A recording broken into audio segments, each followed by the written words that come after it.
permettre aux collectivités quand même de faire des emprunts, soit dans les marchés financiers ou bien dans d'autres cas, dans les banques. La mise en place de dispositifs de mise en cohérence des interventions des PTF, des partenaires au développement, pour optimiser leurs impacts et assurer leur équité territoriale, par exemple.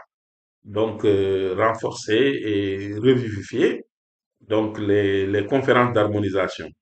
Ces conférences d'harmonisation étaient remplacées par les conférences territoriales dirigées par les gouverneurs. Mais là, les conférences d'harmonisation prévues dans le code donc devraient être co-présidées par le président du conseil départemental et le préfet, qui permettrait quand même d'harmoniser les interventions des partenaires au développement, puisque on avait une habitude au Sénégal, les partenaires avaient leur propre stratégie, choisissaient leur localisation, leur localité, sans pour autant même demander si, voir si ça cadre vraiment avec les priorités de l'État, avec les priorités des collectivités territoriales. Donc, ce cadre-là permettrait quand même d'harmoniser en relation avec les partenaires au développement. Concernant maintenant les mesures d'accompagnement, vous avez la responsabilisation, puisque par le passé des collectivités territoriales dans la gouvernance locale, le renforcement des moyens et les capacités des collectivités territoriales en mettant en place des mécanismes de financement pertinents et efficients, la rationalisation de la répartition des compétences à transférer entre l'État et les collectivités territoriales. Est-ce que, par exemple, une question, on peut transférer 9 domaines de compétences à toutes les collectivités territoriales? Vous avez des spécificités, des réalités dans les territoires. Donc, est-ce qu'il ne fallait pas faire une discrimination, voir quelles sont les compétences les domaines de compétences transférés qui sont adaptés d'une commune ou d'une autre? Bon, ça, c'est une réflexion que les autorités doivent faire avant de faire le transfert. Le transfert effectif des ressources concomitamment aux compétences transférées, donc, ça va passer par une évaluation des compétences, voir ce que ça vaut. Donc, en termes de ressources financières et de ressources humaines, on oublie le plus souvent. Donc, parce que vous trouvez des collectivités qui n'ont pas les compétences nécessaires pour prendre en charge ces compétences transférées. La mise en œuvre effective de la loi sur la fonction publique locale, qui est extrêmement importante, donc pour permettre quand même d'appuyer, d'accompagner les collectivités territoriales dans la gestion de leurs ressources humaines. La nécessité de dégager de meilleurs critères pour la répartition du FDD et du FSCT, une bonne stratégie de formation des acteurs de la décentralisation. Donc, dans le code de 2013, il est bien dit dans l'article 12 que la formation est un droit pour les élus.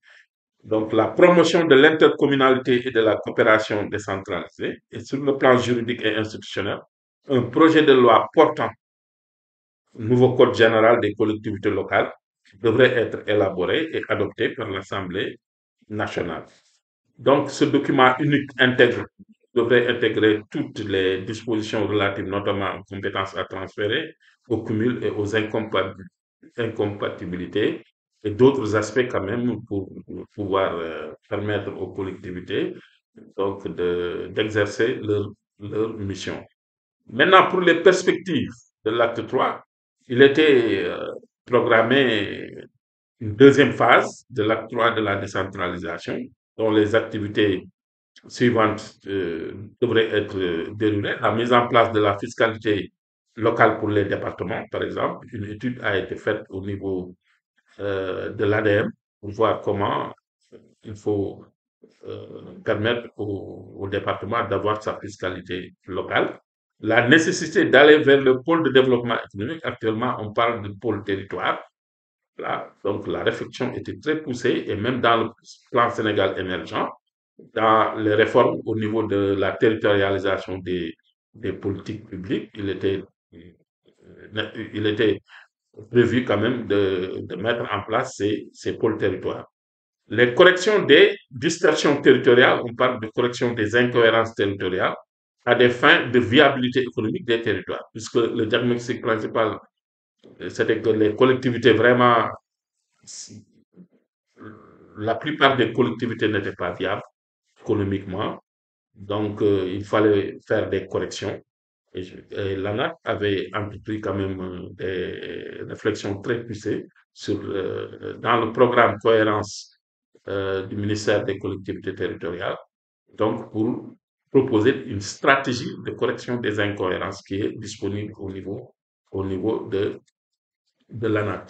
Le transfert d'autres compétences dans les domaines notamment de l'agriculture, l'élevage, l'hydraulique, la pêche et le tourisme.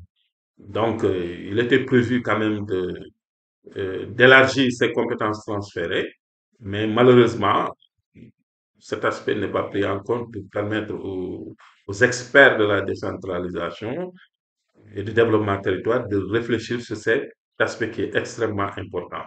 Donc, vous avez aussi l'augmentation progressive des pourcentages indexés sur la TVA pour l'alimentation du fonds de dotation de la décentralisation et du fonds d'équipement des collectivités territoriales jusqu'à 15%. Voilà. La généralisation progressive du budget consolidé d'investissement conformément aux orientations du chef de l'État à son école. Donc, on peut dire, pour nous résumer, que cette réforme majeure de la politique de décentralisation devrait contribuer à renforcer les responsabilités des collectivités locales, mais aussi en même temps le pouvoir des autorités déconcentrées dans le sens d'une synergie d'action concertée entre les acteurs territoriaux, dans le seul but de permettre un développement économique et social à la base. L'acte 3 de la décentralisation devrait vraiment, sans contexte, favoriser la création d'emplois, la richesse, hein, développer les richesses des territoires et ainsi lutter contre la pauvreté. Donc, c'est un aspect quand même extrêmement important. L'acte 3 vraiment devrait imprimer donc le virage économique, hein, au niveau des territoires. Je me rappelle bien qu'il y avait un document extrêmement intéressant élaboré au niveau du ministère. C'est la stratégie nationale de développement économique territorial. Donc, vraiment, c'est une base de réflexion sur les différentes approches du développement économique territorial dans les territoires. Mais malheureusement, cette deuxième phase n'était pas lancée sous le règne du président de la République, Macky Sall. Et ce qu'on peut vraiment conseiller aux nouvelles autorités, c'est quand même de faire une revue, une analyse documentaire pour voir vraiment tous ces aspects, hein, qui sont extrêmement importants et qui permettraient, avec la volonté des autorités et la mise à